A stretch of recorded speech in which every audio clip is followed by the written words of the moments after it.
ભાવનગર શહેરમાં મોતી તળાવ વિસ્તારમાં મોડી રાત્રે મારામારીના બનાવ સર્જાયો હતો। મોતી તળાવ શેરી નંબર 0માં રહેતા જુનેદભાઈ ઉપર થયો જીવલેણ હુમલો।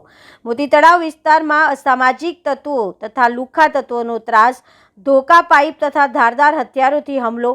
અમન, અરમાન તથા ગુંજી આ ત્રણેય શખ્સોએ જુનેદભાઈ ઉપર જીવલેણ હુમલો કર્યો હતો। આ ત્રણેય શખ્સોએ જુનેદભાઈ ઉપર હુમલો કરી ત્યાંથી નાસી છૂટ્યા હતા અને ઇજાગ્રસ્ત જુનેદભાઈને તાત્કાલિક સારવાર માટે 108 મારફતે હોસ્પિટલ ખસેડવામાં આવ્યા હતા।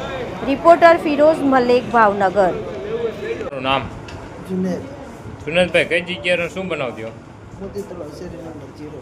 શું બનાવ થયો ભાઈ? કાંઈ નહીં, કાંક એ લોકો મારામાં પેલા હું ઘરે ઉતો તો ને ફોન આવી ગયા, બહાર આવતો કે તારું નામ ભળવાઈમાં આવ્યું છે અને આમને બોલાવ્યા એટલે હું બહાર આવ્યો એટલે ઘડી ગાળાગાળી થઈ। એ લોકો મને ગાળ દીધી, મેં ગાળ દીધી, પછી 3-4 જણા હતા એ લોકો સીધા ઠોકાથી એટલે બધે મારવા મળ્યા। કેટલા જણા છે? 3 જણા હતા। શું નામ? એક અમન કરીને છે, એ માઢિયા પડી ગયા એમ લાગી છે।